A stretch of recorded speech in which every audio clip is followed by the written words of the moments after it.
When you think of Iron Man, you think of only one man, Tony Stark. Funny, charming, and brilliant to boot, Robert Downey Jr.'s timeless performance as the billionaire superhero has cemented him as perhaps the greatest film character of all time. Today on Movies Dojo, we're taking a break from our normal countdown content to bring you a video essay breaking down every aspect of this iconoclast. We present, humbly, Tony Stark, a character study. Anthony Edward Stark, more commonly known as Tony Stark, is a fictional character primarily portrayed by Robert Downey Jr. in the Marvel Cinematic Universe media franchise, based on the Marvel Comics character of the same name, commonly known by his alias Iron Man. Stark is initially depicted as an industrialist genius inventor and playboy who's CEO of Stark Industries. Initially the chief weapons manufacturer for the US military, he has a change of heart and redirects his technical knowledge into the creation of mechanized suits of armor, which he uses to defend against those that would threaten the peace around the world. He becomes a founding member and leader of the Avengers. Following his failed Ultron program, the internal conflict within the Avengers due to the Sokovia Accords and Thanos successfully erasing half of all life in The Blip, Stark retires, marries Pepper Potts, and they have a daughter named Morgan. However, Stark rejoins the Avengers on a final mission to undo Thanos' actions. He creates time travel, and the Avengers successfully restore trillions of lives across the universe. However, Stark inevitably sacrifices his life to defeat Thanos and his army. Stark chooses Peter Parker as a successor. Stark is one of the central figures of the MCU, having appeared in 11 films as of 2022. The character and Downey's performance have been credited with helping to cement the MCU as a multi-billion-dollar franchise, with Stark's evolution often being considered the defining arc of the series. Alternate versions of Stark from within the MCU multiverse appear in the animated series What If? 2021, voiced by Mick Wingert, reprising his role from previous non-MCU animated media. Concept and creation. Tony Stark first premiered as a comic book character in Tales of Suspense number 39, cover dated March 1963. Collaboration among editor and story plotter Stan Lee, scripter Larry Lieber, story artist Don Heck, and cover artist and character designer Jack Kirby. Lee wanted to create the quintessential capitalist, a character that would go against the spirit of the times and Marvel's readership. Lee based this playboy's looks and personality on Howard Hughes as one of the most colorful men of our time. He was an inventor, an adventurer, a multi-billionaire, a ladies' man, and finally, a nutcase. The character's original costume was a bulky gray armored suit, replaced by a golden version in the second story, issue number 40, April 1963, and redesigned as a sleeker red and golden armor in issue number 48, December 1963, by Steve Ditko. Lee and Kirby included Iron Man in The Avengers number 1, September 1963, as a founding member of the superhero team. In the mid-2000s, with a number of movies having been made from other Marvel properties licensed to other studios, Kevin Feige realized that Marvel still owned the rights to the core members of the Avengers, which included Iron Man. Feige, a self-professed fanboy, envisioned creating a shared universe, just as creators Stan Lee and Jack Kirby had done with their comic books in the early 1960s. Jon Favreau, who was selected to direct the first Iron Man film, felt Downey's past made him an appropriate choice for the part, and that the actor could make Stark a likable a-hole, but also depict an authentic emotional journey once he won over the audience. Ultimately, however, Downey ended up being the choice the studio made for the first character in their ever-expansive cinematic universe. Favreau was also attracted to Downey from his performance in Kiss Kiss Bang Bang, 2005, with Downey frequently conversing with that film's director, Shane Black, about the script and dialogue in Iron Man. Fictional character biography, early life. Anthony Edward Tony Stark was born on May 29, 1970, in Manhattan, New York, to Howard Stark, a famous genius inventor and businessman, and Maria Stark, a socialite and philanthropist. Growing up under the eye of family butler Edwin Jarvis, his life was characterized by a cold and affectionless relationship with his father. Seeing that his son could achieve great things, Howard tried to inspire him with constant talks about his own role in the creation of Captain America. This instead embittered Stark, who felt his father was taking more pride in his creations than in his family. A brilliant and unique child prodigy, Stark attended MIT for 2 years starting at age 14 and graduated summa cum laude at 17. On December 16, 1991, when Stark was 21, his parents went away to the Bahamas, but planned to stop at the Pentagon to deliver super soldier serum Howard had redeveloped. Instead, both are killed in a car accident, later revealed to be an assassination carried out by the Winter Soldier, who was mind-controlled by Hydra to steal the serum. As a result, Stark inherited his father's company, becoming CEO of Stark Industries. Over the years, he became well known as a weapons designer and inventor and lived a playboy lifestyle. At a New Year's Eve party for the new millennium, he attended a conference in Bern where he met scientist Maya Hansen, inventor of the extremist experimental regenerative treatment, and Aldrich Killian, rejecting an offer to work for Killian's advanced idea mechanics. Becoming Iron Man. In 2010, Stark travels to war-torn Afghanistan with his friend and military liaison, Lieutenant Colonel James Rhodes, to demonstrate Stark's new Jericho missile. After the demonstration, the convoy is ambushed, and Stark is critically wounded and imprisoned by a terrorist group, the Ten Rings. Fellow captive Ho Yin-sen, a doctor, implants an electromagnet into Stark's chest to keep shrapnel shards from reaching his heart and killing him. Stark and Yin-sen secretly build a small, powerful electric generator called an arc reactor to power Stark's electromagnet and a suit of powered armor. When the Ten Rings attack the workshop, Yin-sen sacrifices himself to divert them while the suit is completed.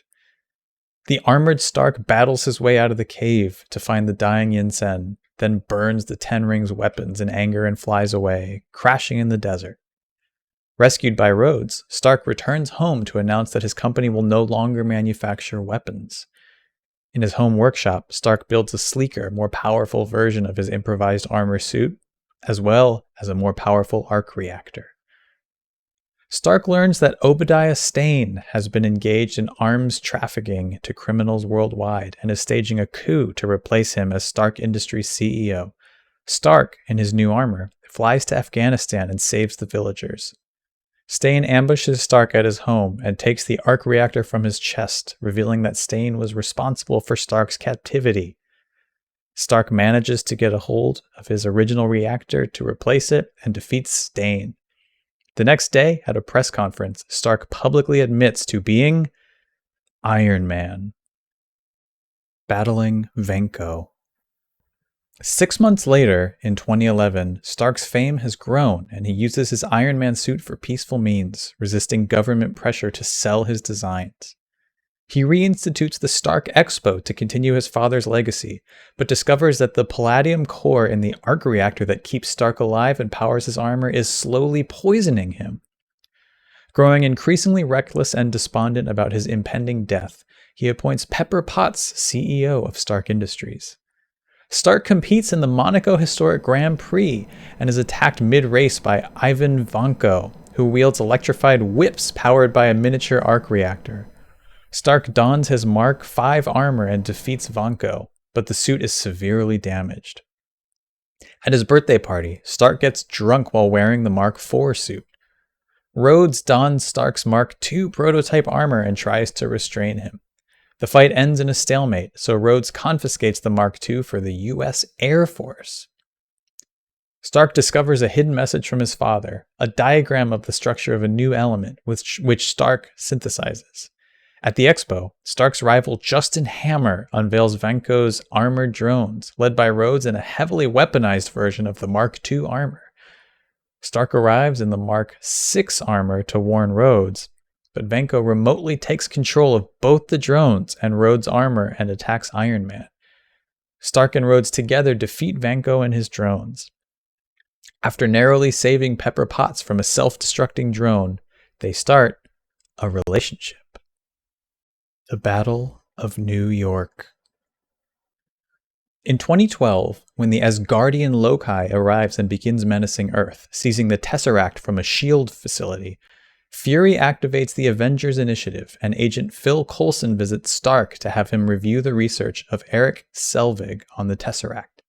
In Stuttgart, Steve Rogers and Loki briefly fight until Tony Stark appears in his Iron Man armor, resulting in Loki's surrender.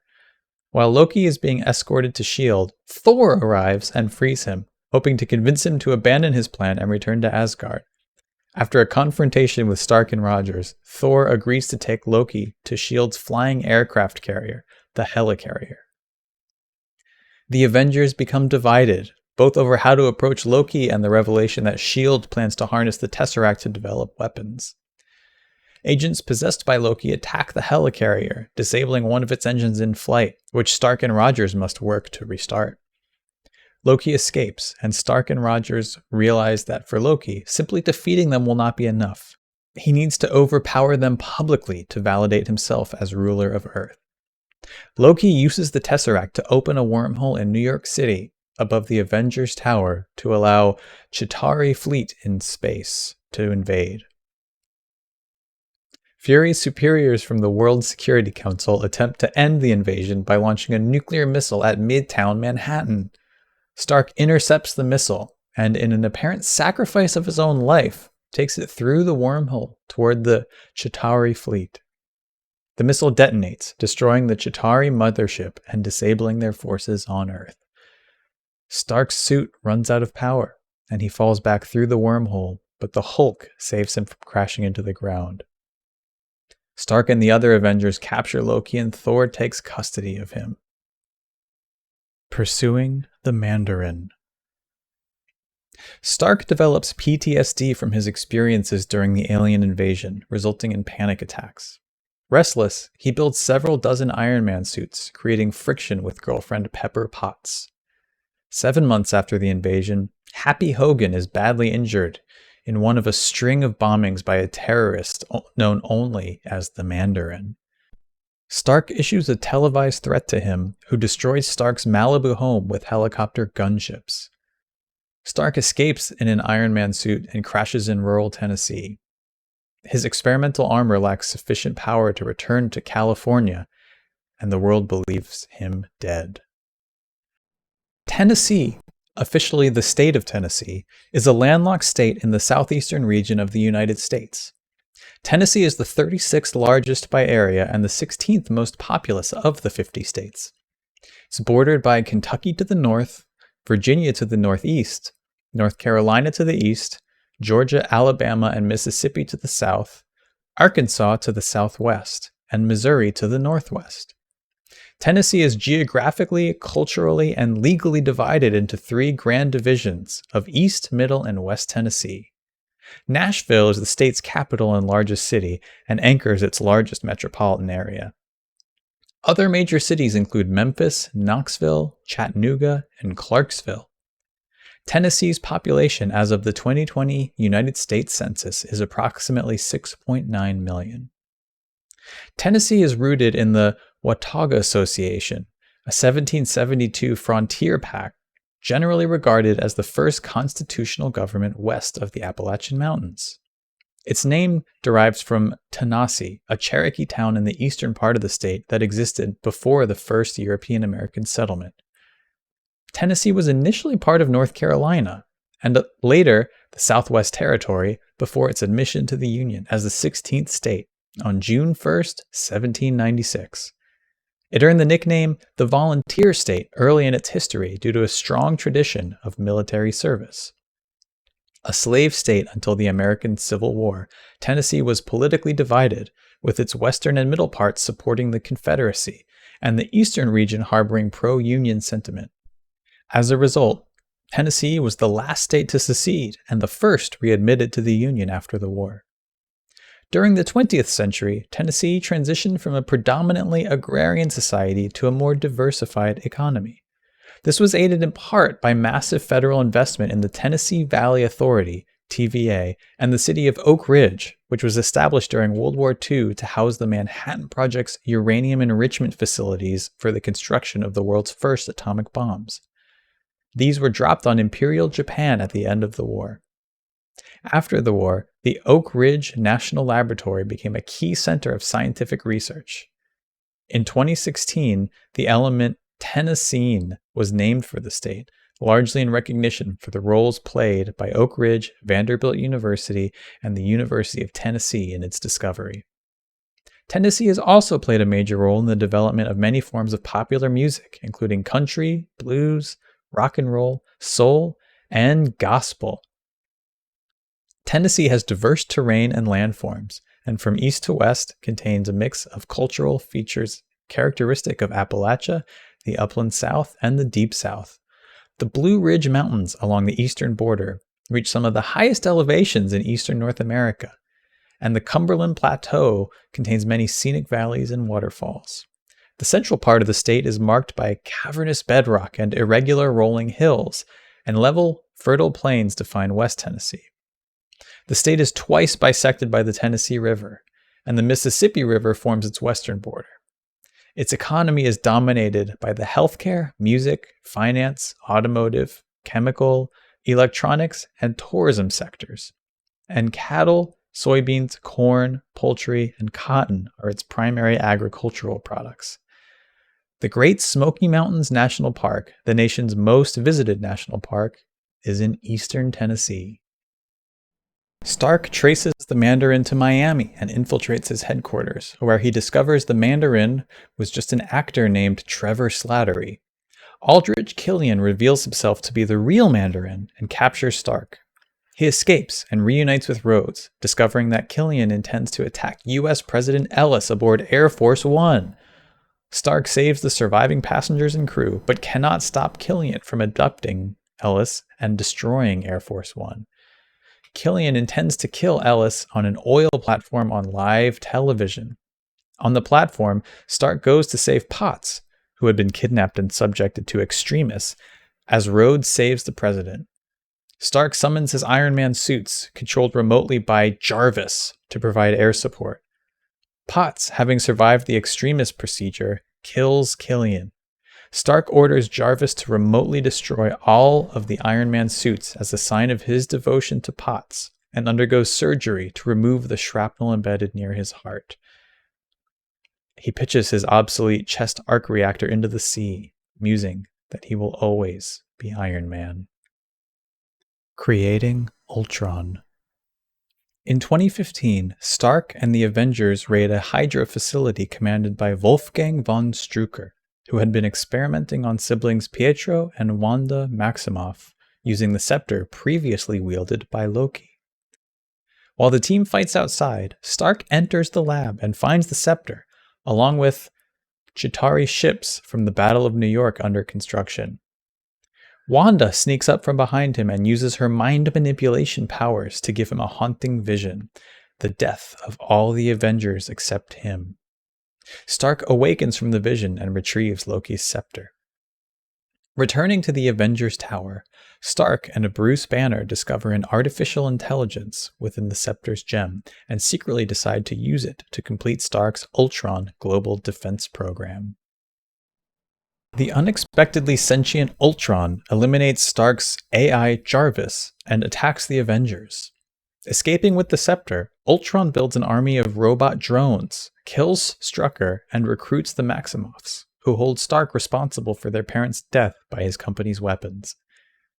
The Avengers find and attack Ultron in Johannesburg, but Wanda subdues most of the team with personalized, disturbing visions, causing Banner to transform into the Hulk and rampage until Stark stops him with his anti-Hulk armor. After hiding at Clint Barton's house, Nick Fury arrives and encourages Stark and the others to form a plan to stop Ultron, who's discovered to have forced the team's friend Dr. Helen Cho to perfect a new body for him. Rogers, Romanoff, and Barton find Ultron and retrieve the synthetic body, but Ultron captures Romanoff. Returning to Avengers Tower, the Avengers fight amongst themselves when Stark and Banner secretly upload Jarvis, who's still operational after hiding from Ultron inside the internet, into the synthetic body. Thor returns to help activate the body, explaining that the gem on its brow was part of his vision. This vision and the Maximovs, now on their side, accompany Stark and the Avengers to Sokovia, where Ultron has used the remaining vibranium to build a machine to lift part of the capital city skyward, intending to crash it into the ground to cause global extinction. One of Ultron's drones is able to activate the machine. The city plummets, but Stark and Thor overload the machine and shatter the landmass. The Avengers establish a new base in upstate New York, and Stark leaves the team. Tennessee etymology. Tennessee derives its name most directly from the Cherokee town of Tanasi, or Tanase in Syllabary, in present-day Monroe County, Tennessee, on the Tennessee River, now known as the Little Tennessee River. This town appeared on British maps as early as 1725. In 1567, Spanish explorer Captain Juan Pardo and his men encountered a Native American village named Tenasqui in the area while traveling inland from modern-day South Carolina. However, it is unknown if this was the same settlement as Tanasi. Recent research suggests that the Cherokee adapted the name from the Yuchi word Tana-tsi-ji, meaning brothers, waters, place, or where the waters meet. The modern spelling, Tennessee, is attributed to Governor James Glenn of South Carolina, who used this spelling in his official correspondence during the 1750s. In 1788, North Carolina created Tennessee County, and in 1796, a constitutional convention organizing the new state out of the Southwest Territory adopted Tennessee as the state's name. Sokovia Accords and the aftermath. In 2016, U.S. Secretary of State Thaddeus Ross informs the Avengers that the United Nations, UN, is preparing to pass the Sokovia Accords, which will establish UN oversight of the team. The Avengers are divided. Stark supports oversight because of his role in Ultron's creation and Sokovia's devastation, while Rogers has more faith in their judgment than that of a government. Circumstances lead to Rogers and fellow super soldier Bucky Barnes, framed for a terrorist attack, going rogue, along with Sam Wilson, Wanda Maximoff, Clint Barton, and Scott Lang. Stark assembles a team composed of Natasha Romanoff, T'Challa, James Rhodes, Vision, and Peter Parker to capture the renegades at Leipzig-Halle Airport. However, during the battle, Rogers and Barnes are able to escape. Stark learns that Barnes was framed and convinces Wilson to give him Rogers' destination. Without informing Ross, Stark goes to the Siberian Hydra facility and strikes a truce with Rogers and Barnes. They find the other super soldiers have been killed by Helmut Zemo, who plays footage that reveals that Barnes killed Stark's parents. Stark turns on them, dismembering Barnes' robotic arm. After an intense fight, Rogers finally manages to disable Stark's Iron Man armor and departs with Barnes, leaving his shield behind. Stark returns to New York to work on an exoskeletal leg brace to allow Rhodes to walk again. Steve Rogers sends a mobile phone to Stark to keep in contact if needed.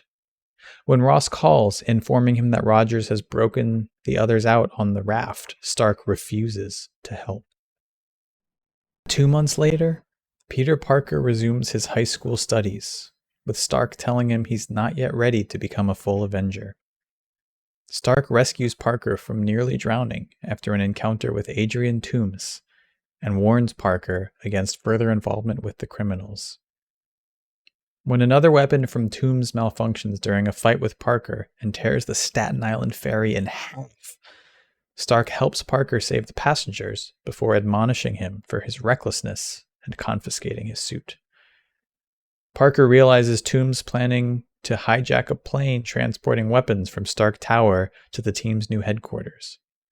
After Parker thwarts the plan and saves Toomes from an explosion, Stark admits he was wrong about Parker and invites him to become an Avenger full-time. but Parker declines. Potts emerges from a packed press conference, called to make the announcement, and Stark decides to use the opportunity to instead propose to Potts. At the end of the film, he returns the suit to Peter. Tennessee history, pre-European era. The first inhabitants of Tennessee were Paleo-Indians who arrived about 12,000 years ago at the end of the last glacial period.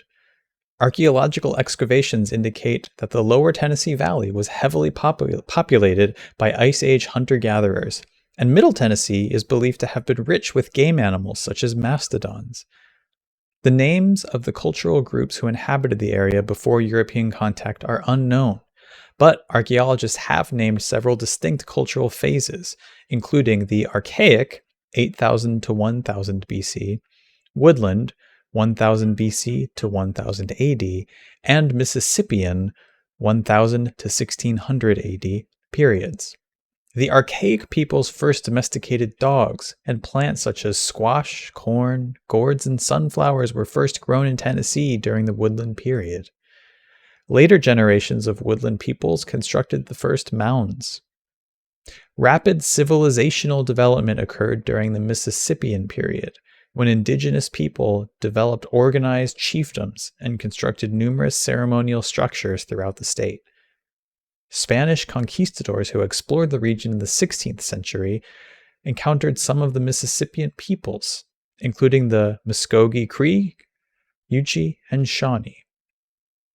By the early 18th century, most natives in Tennessee had disappeared, most likely wiped out by diseases introduced by the Spaniards. The Cherokee began migrating into what is now eastern Tennessee from what is now Virginia in the latter 17th century, possibly to escape expanding European settlements and disease in the north.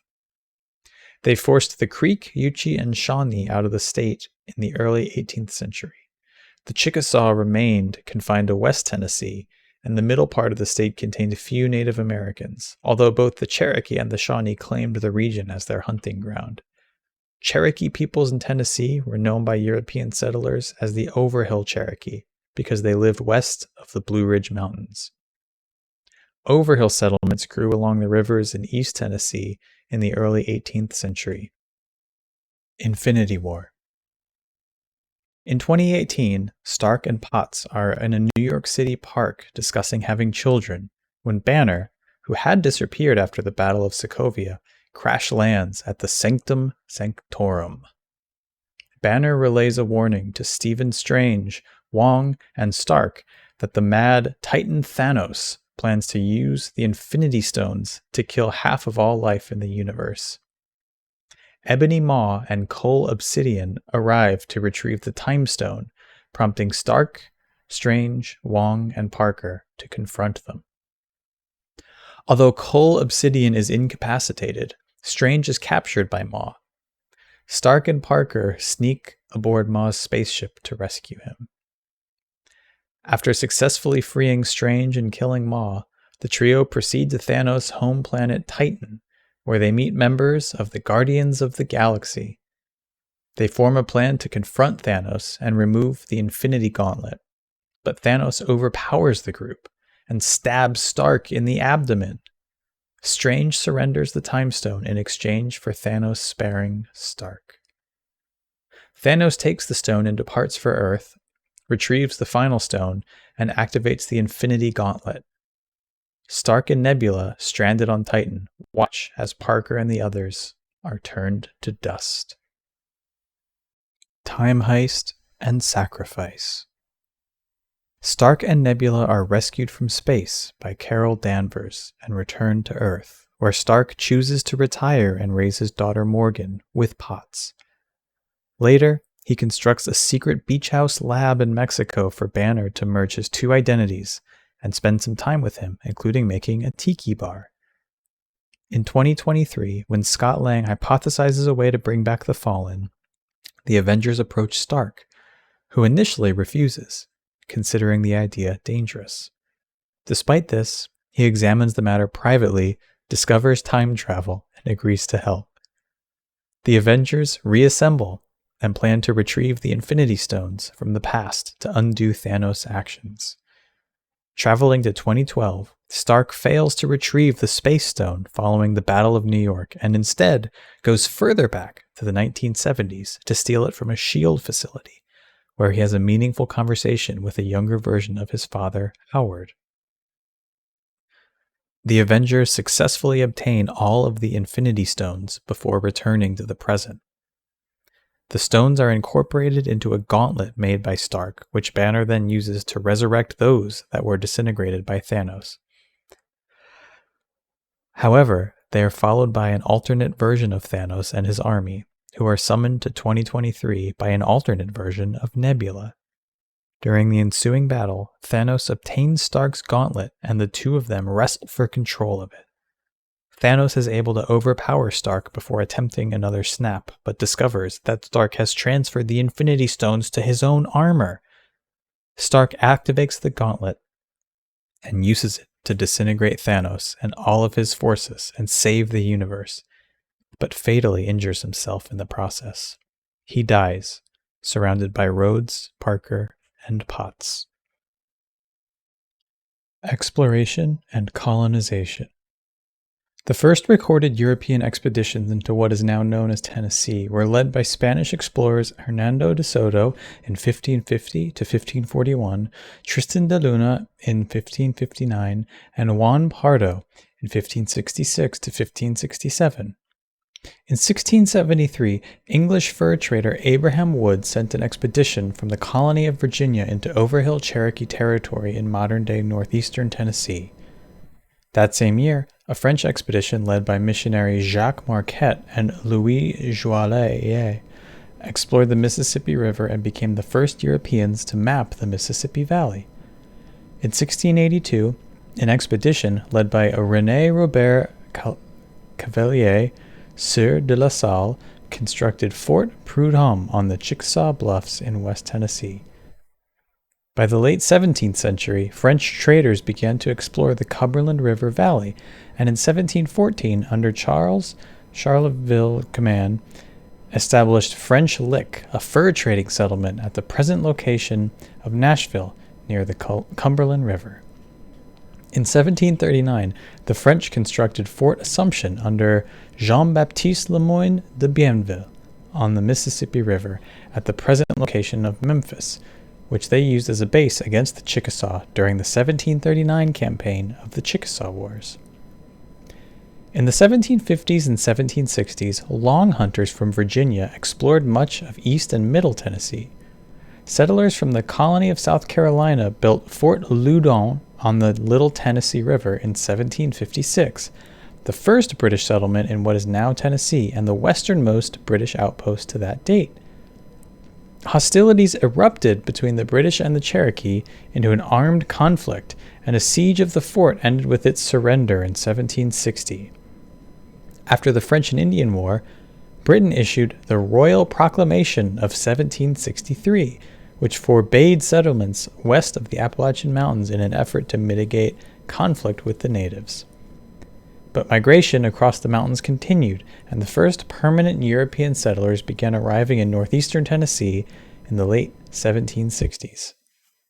Most of them were English, but nearly 20% were Scotch-Irish.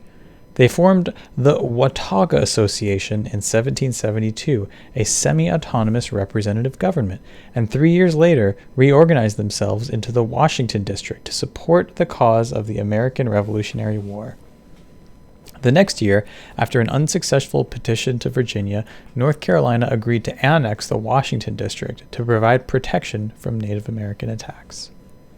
In 1775, Richard Henderson negotiated a series of treaties with the Cherokee to sell the lands of the Watauga settlements at Sycamore Shoals on the banks of the Watauga River. An agreement to sell land for the Transylvania colony, which included the territory in Tennessee north of the Cumberland River, was also signed. Later that year, Daniel Boone, under Henderson's employment, blazed a trail from Fort Chiswell in Virginia through the Cumberland Gap, which became part of the Wilderness Road, a major thoroughfare into Tennessee and Kentucky. The Chickamauga, a Cherokee faction loyal to the British led by Dragging Canoe, opposed the settling of the Washington District and Transylvania colony, and in 1776 attacked Fort Watauga at Sycamore Shoals. The warnings of Dragging Canoe's cousin Nancy Ward spared many settlers' lives from the initial attack. In 1779, James Robertson and John Donaldson led two groups of settlers from the Washington district to the French Lick. These settlers constructed Fort Nashborough, which they named for Francis Nash, a brigadier general for the Continental Army. The next year, the settlers signed the Cumberland Compact, which established a representative government for the colony called the Cumberland Association. This settlement later grew into the city of Nashville. That same year, John Sevier led a group of Overmountain men from Fort Watauga to the Battle of Kings Mountain in South Carolina, where they defeated the British. 3 counties of the Washington District broke off from North Carolina in 1784 and formed the state of Franklin. Efforts to obtain admission to the Union failed, and the counties, now numbering 8, rejoined North Carolina by 1788. North Carolina ceded the area to the federal government in 1790, after which it was organized into the Southwest Territory on May 26th of that year. The act allowed the territory to petition for statehood once the population reached 60,000. Administration of the territory was divided between the Washington District and the Merrow District, the latter of which consisted of the Cumberland Association and was named for Spanish territorial governor Esteban Rodriguez Miro. President George Washington appointed William Blount as territorial governor. The Southwest Territory recorded a population of 35,691 in the first United States Census that year, including 3,417 slaves. Legacy. 8 months later, as the world continues to mourn Stark, Parker receives glasses that can access Stark's artificial intelligence, Edith, with a message that establishes him as Stark's chosen successor. Parker is, however, tricked by disgruntled former Stark Industries employee Quentin Beck into giving him the glasses, as Parker sees him as a more worthy successor. Beck, leading a team of other ex-Stark Industries employees such as William Ginter Riva, and angered at being fired by Stark, seeks to fill the vacancy left by Stark as Iron Man by using the software he developed for Stark, BARF, to augment illusions of creatures known as the Elementals, presenting himself as a hero known as Mysterio in defeating them. He uses Stark's glasses to conduct drone attacks in London, targeting Parker.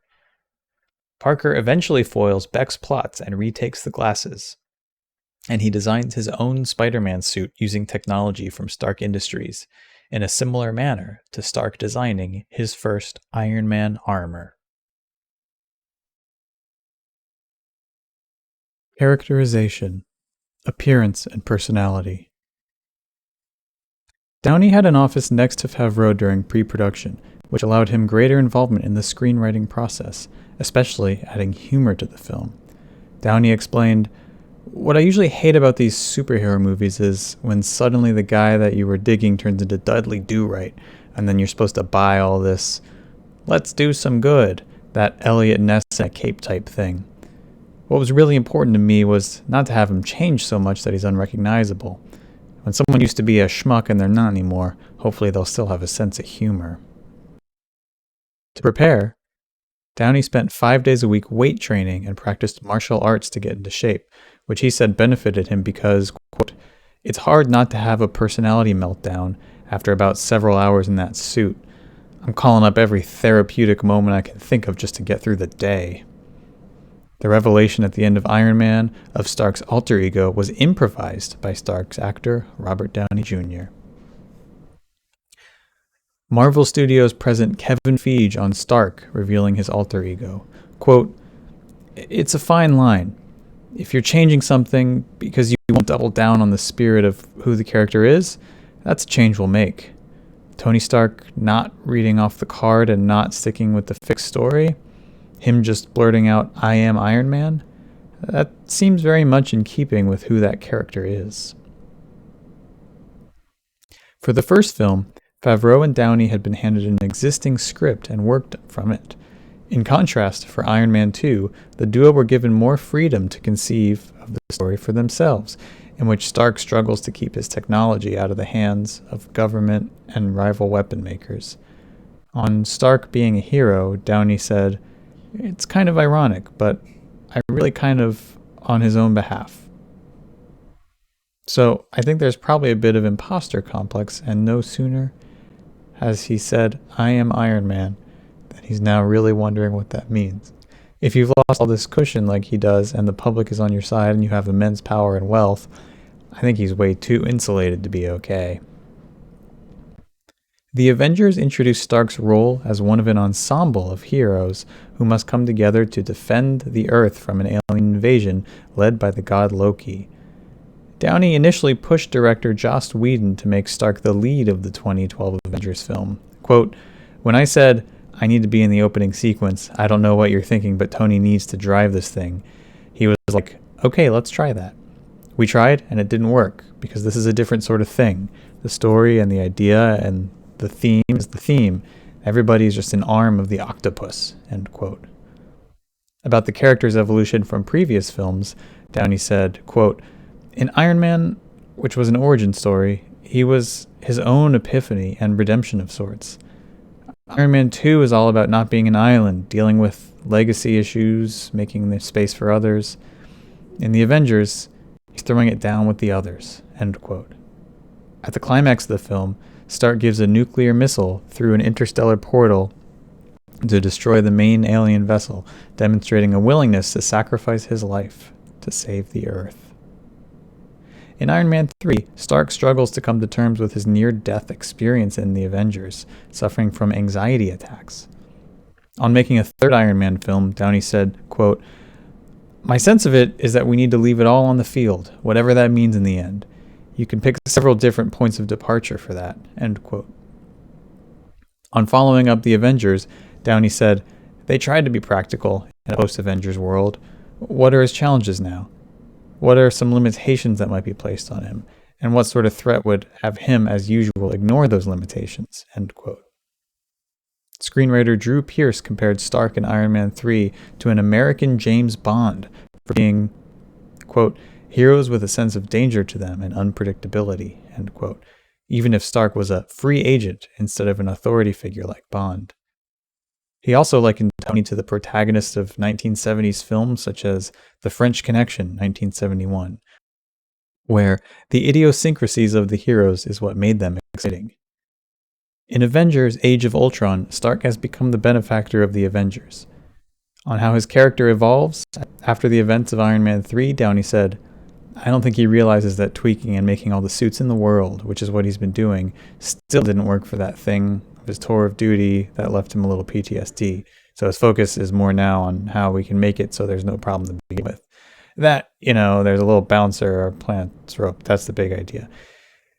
The events of Age of Ultron lead directly to the conflict of Captain America Civil War, in which Stark leads a faction of Avengers in support of the regulation of individuals with superpowers. Anthony Russo said that Stark's egomania allowed the writers to bring him to a point in life where he was willing to submit to an authority when he felt like it was the right thing to do. Joe Russo added that because the vision Stark saw in Age of Ultron, he now has a guilt complex which trapped him in very specific decisions, calling his emotional arc very complicated. Downey's personal trainer, Eric Orem, said that the trick to putting Rogers against Stark is show Iron Man using the minimum force necessary to win the fight. Marvel initially wanted Downey's part to be smaller, but Downey wanted Stark a more substantial role in the film's plot. Variety noted that Downey would receive $40 million plus back on for his participation, as well as the additional payout if the film outperformed Captain America: The Winter Soldier, as Marvel would attribute that success to Downey's presence.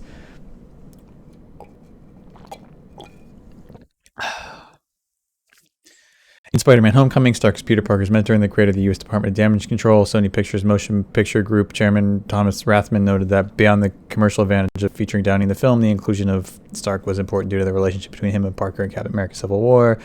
Watts noted that after Stark's actions in Civil War, introducing Parker to a life as an Avenger, there are a lot of repercussions. As the first step is Sony was sort of a mentor figure. Is he comfortable with that? Co-writer Jonathan Goldstein compared Stark to Ethan Hawke's father character in Boyhood, 2014. Downey reprised the role in Edge of Avengers: Infinity War and Avengers Endgame, 2018, 2019, respectively. Iron Man 3 director Shane Black stated in March 2013 that there's been a lot of discussion about him. That's the last Iron Man for Robert Downey Jr. implied. Something tells me that may not be the case, and he will be seen in a fourth or fifth. Marvel Studio President Kevin Feige said the character of Tony Stark would become more featured in the Marvel Cinematic Universe regardless of Downey's involvement. Also in March, Downey said he was open to extending his contract, stating that he feels there's a couple million of these things we got to do with the character. And June 2013, when Downey signed on to return as Iron Man in Avengers Age of Ultron, he also signed on for a third Avengers film. In July 2014 interview during the filming of Avengers Age of Ultron, Downey expressed interest in continuing to play Iron Man. It sounded Kevin Feige and Ike Popcorn, CEO of Marvel Entertainment, and just Disney to come up with the proposals, and that's unless to agree or disagree. Downey said, when things are going great, there's lots of agreement he had. It's that sort of thing when you belt between, you can barely get jabbed. In October 2016, Downey expressed openness to appearing in a potential fourth Iron Man film, saying, I could do one more. Downey's contract expired following the Avengers Endgame, where Stark dies. Stark's fashion sense evolved over the course of the films, initially being described as woefully basic, mostly saggy jeans, hanging tank tops with occasional suit, but at the time of the Avengers film, becoming more sophisticated by Civil War, Stark matured and accepted great responsibility for the consequences of his actions. Downey expressed a desire for his wardrobe to reflect that. He's still Tony Stark, and he's still the richest man in the world. Stark's clothing has been described as alternating between a sweet suit with some shades and a corporate look, or t-shirt, jeans, and an arc reactor in his personal time.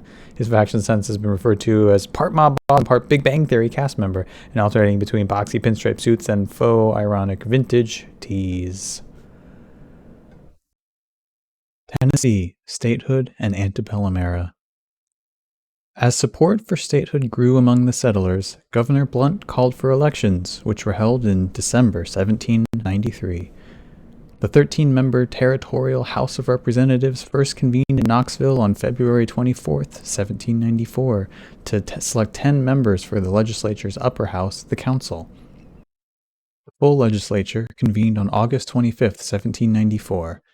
In June 1795, the legislature conducted a census of the territory, which recorded a population of 77,263, including 10,613 slaves, and a poll that showed 6,504 in favor of statehood and 2,562 opposed. Elections for a constitutional convention were held in December 1795, and the delegates convened in Knoxville on January 17, 1796, to begin drafting a state constitution.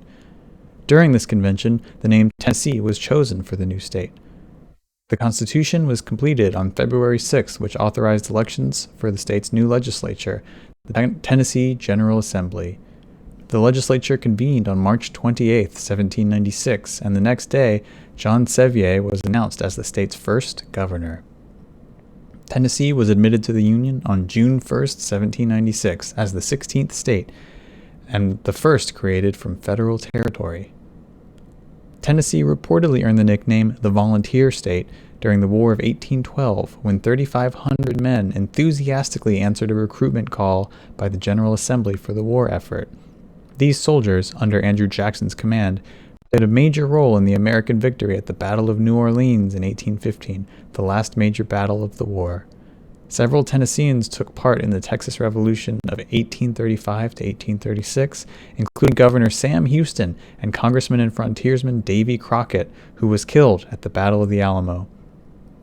The state's nickname was solidified during the Mexican-American War, when President James K. Polk of Tennessee issued a call for 2,800 soldiers from the state, and more than 30,000 volunteered. Between the 1790s and 1820s, additional land cessions were negotiated with the Cherokee, who had established a national government modeled on the U.S. Constitution. In 1818, Jackson and Kentucky Governor Isaac Shelby reached an agreement with the Chickasaw to sell the land between the Mississippi and Tennessee rivers to the United States, which included all of West Tennessee and became known as the Jackson Purchase. The Cherokee moved their capital from Georgia to the Red Clay Council grounds in southeastern Tennessee in 1832 due to new laws forcing them from their previous capital at New Echota. In 1838 and 1839, U.S. troops forcibly removed thousands of Cherokee and their black slaves from their homes in southeastern Tennessee and forced them to march to Indian Territory in modern-day Oklahoma. This event, known as the Trail of Tears, and an estimated 4,000 died along the way. As settlers pushed west of the Cumberland Plateau, slavery-based agrarian economy took hold in these regions. Cotton planters used extensive slave labor on large plantation complexes in West Tennessee's fertile and flat terrain after the Jackson Purchase. Cotton also took hold in the Nashville Basin during this time. Entrepreneurs such as Montgomery Bell used slaves in the production of iron in the western Highland Rim, and slaves also cultivated such crops as tobacco and corn throughout the Highland Rim. East Tennessee's geography did not allow for large plantations in the middle of the western parts of the state, and as a result, slavery became increasingly rare in the region. A strong abolition movement developed in East Tennessee, beginning as early as 1797, and in 1819, Elihu Ombree of Jonesboro began publishing the Manumission Intelligentiae, later the Emancipator, the nation's first exclusively anti-slavery newspaper.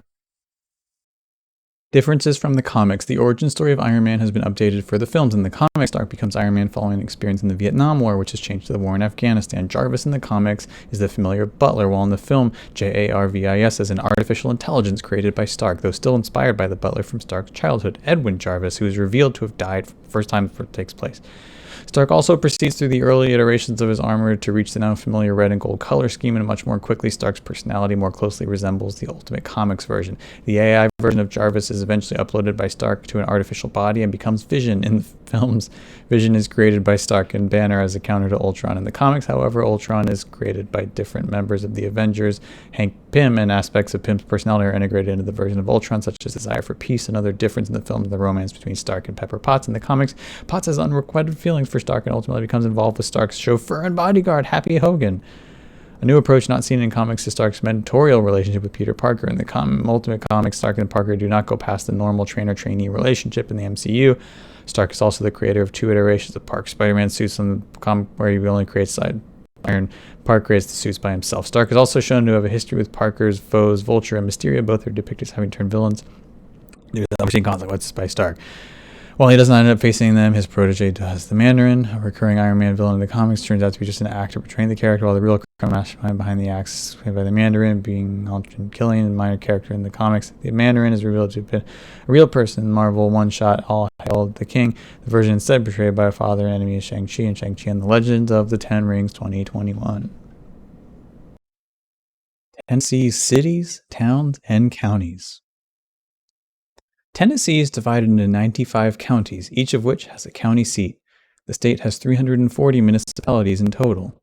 The Office of Management and Budget designates 10 metropolitan areas in Tennessee, 4 of which extend into neighboring states.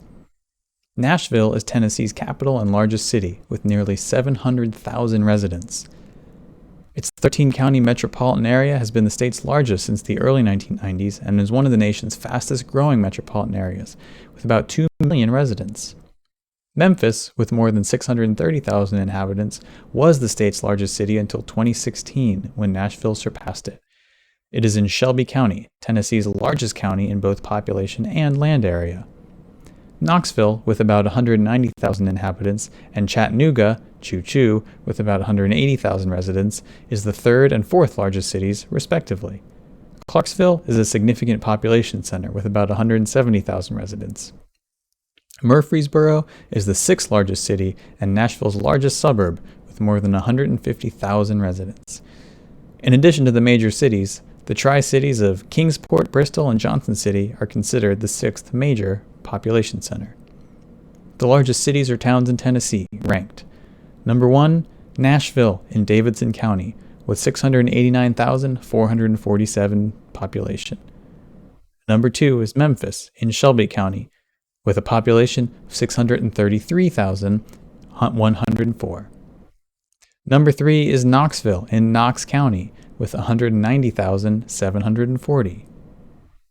Number 4 is Chattanooga in Hamilton County, with 181,099 residents.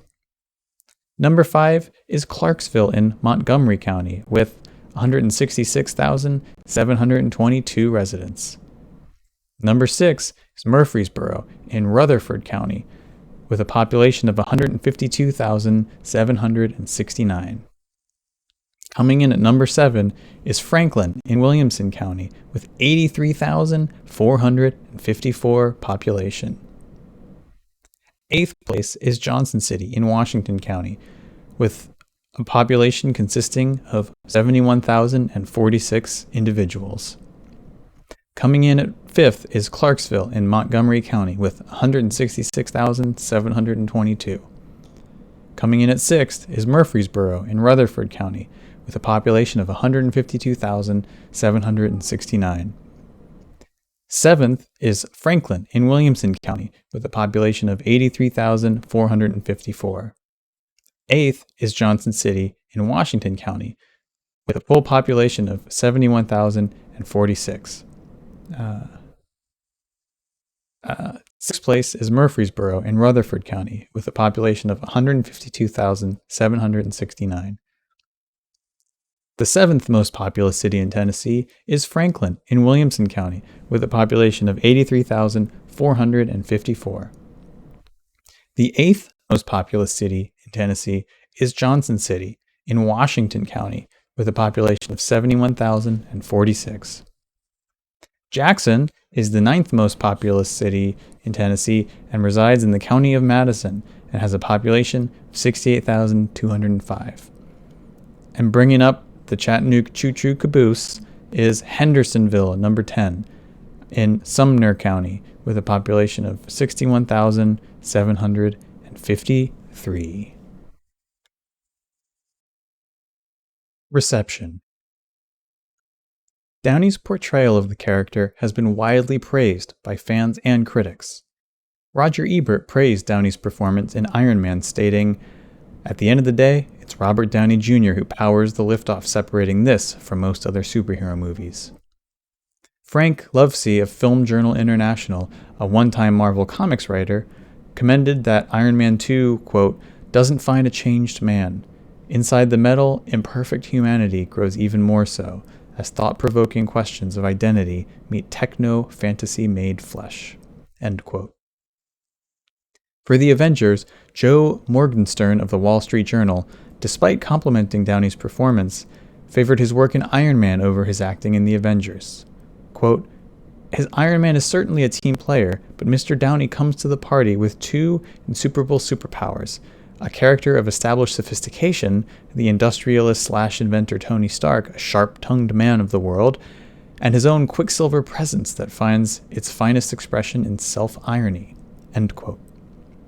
In his review of Avengers Endgame, Morgenstern lauded both actor and character, praising, quote, "Robert Downey Jr.'s startlingly smart Tony Stark," end quote, who, along with Chris Evans' Captain America and Chris Hemsworth's Thor, contributed to that film's, quote, "feeling of family," because the debuts of its most prominent members remain vivid to this day, end quote. In 2015, Empire named Tony Stark the 13th greatest film character of all time. In 2019, following Stark's death in Avengers Endgame, a statue representing the character in his Iron Man armor was erected in Forte dei Marmi, Italy. Accolades. Downey has received numerous nominations and awards for his portrayal of Tony Stark. He notably won the Saturn Award for Best Actor 3 times, making him a record 4-time winner. He'd previously won the award for 1993's Heart and Souls. It's also the record for most wins for portraying the same character, tied with Mark Hamill for playing Luke Skywalker. In 2008, the Teen Choice Awards, for Choice Movie Actor Action for Iron Man, Robert Downey Jr. was nominated. In 2008's Scream Awards, he was nominated for both Best Science Fiction Actor and Best Superhero, winning the former. In 2009, also for the film Iron Man, at the People's Choice Awards, there were 3 nominations for Favorite Male Action Star, Favorite Male Movie Star, and Favorite Superhero. All 3 were just nominations, not wins. Also in 2009, at the Empire Awards, was a nomination for Best Actor. In the 2009 MTV Movie Awards, Robert Downey Jr. was nominated for Best Male Performance. In the 2009 Saturn Awards, Robert Downey Jr. was nominated for Best Actor and won, beating out other actors. In 2010, for Iron Man 2 at the Teen Choice Awards, again, there were 3 nominations for Choice Movie Actor Sci-Fi, Choice Movie Dance, and Choice Movie Fight, nomination shared with Don Cheadle. None of those 3 were won by Robert Downey Jr. Also in 2010, at the Scream Awards, Robert Downey Jr. was nominated for Best Science Fiction Actor and nominated and won for Best Superhero. In 2011, still for the film Iron Man 2, at the People's Choice Awards, Robert Downey Jr. was nominated 3 times for Favorite Movie Actor, Favorite Action Star, and Favorite On-Screen Team, shared with Don Cheadle, winning none of those 3 categories. At the 2011 MTV Movie Awards, Robert Downey Jr. was nominated for Biggest Bad Butt Star. In 2011, at the Saturn Awards, Robert Downey Jr. was nominated for Best Actor. This nomination was shared with Antonio Banderas for The Skin I Live In, Dominic Cooper for The Devil's Double, Tom Cruise for Mission Impossible Ghost Protocol, Chris Evans for Captain America the First Avenger, and Ben Kingsley for Hugo, and won by Michael Shannon for Take Shelter. In 2012, for The Avengers at the Teen Choice Awards, Robert Downey Jr. was nominated for Choice Movie Actor, Sci-Fi Fantasy, and Choice Summer Movie Star, Male, winning neither of those categories. In 2013, also for The Avengers at the People's Choice Awards, Mr. Downey Jr. was nominated for Favorite Movie Actor, Favorite Action Movie Star, and Favorite Movie Superhero, winning the category for Favorite Movie Actor and Favorite Movie Superhero. In 2013, also for The Avengers at the Critics' Choice Awards, Robert Downey Jr. was nominated for Best Actor in an Action Movie. Also in 2013, at the Kids' Choice Awards, Robert Downey Jr. was nominated for Favorite Male Butt Kicker. At the Empire Awards that same year, Mr. Downey Jr. was nominated for Best Actor. That same year, at the MTV Movie Awards, Mr. Downey Jr. was nominated for Best On-Screen Duo, shared with Mark Ruffalo, Best Fight, shared with the entire cast, and Best Hero. Mr. Downey Jr. took home one of those awards for Best Fight, again shared with the cast of The Avengers. Still in 2013, but now for the film Iron Man 3 at the Teen Choice Awards, Robert was nominated for Choice Movie Actor Action, Choice Movie Actor Sci-Fi Fantasy, and Choice Movie Chemistry, shared with Don Cheadle, winning the Action category.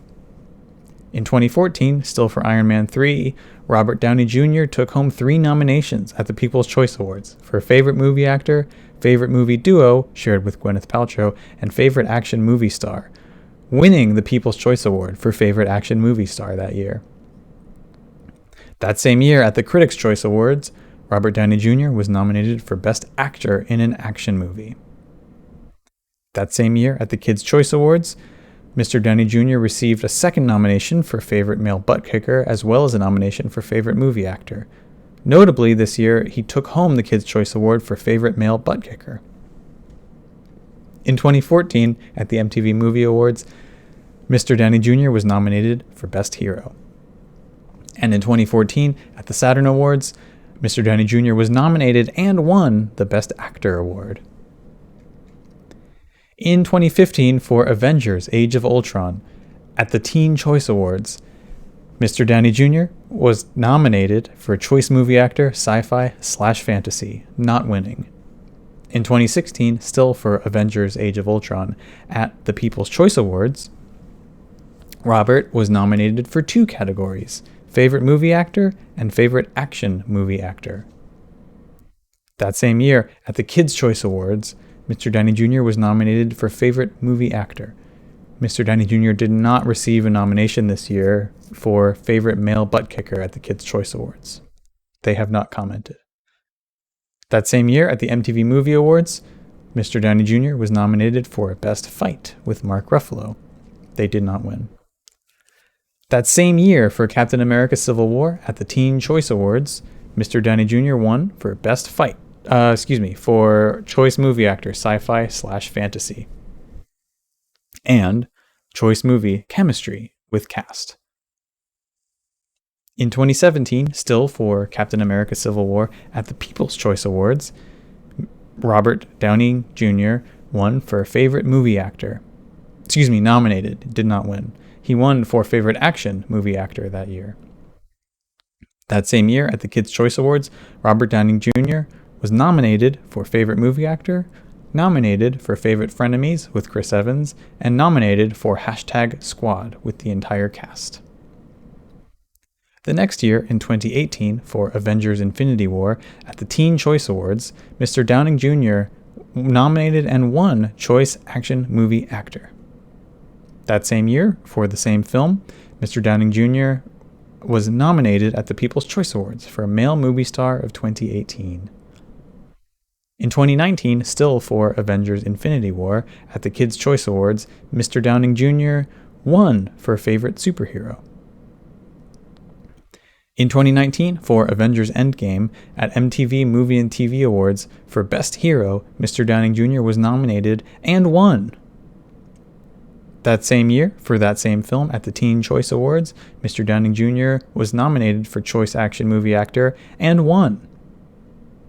That same year, for that same film, at the Saturn Awards, Mr. Downing Jr. was nominated for Best Actor and won. That same year, for that same film, at the People's Choice Awards, Mr. Downing Jr. was nominated for Male Movie Star of 2019 and won. And at those same People's Choice Awards, Mr. Downing Jr. was nominated for Action Movie Star of 2019.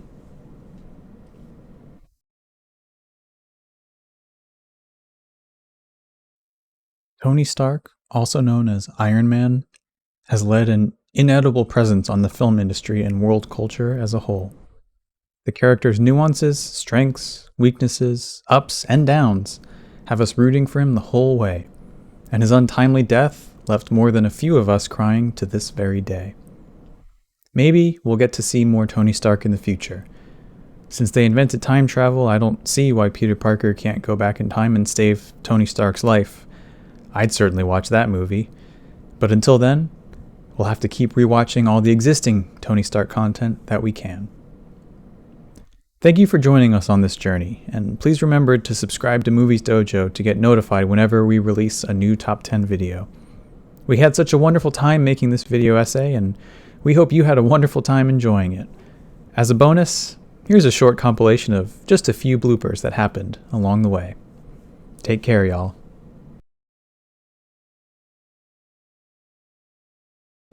He pitches his obsolete chest arc armor into the sea, musing that he will always be Iron Man.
recording myself this whole time.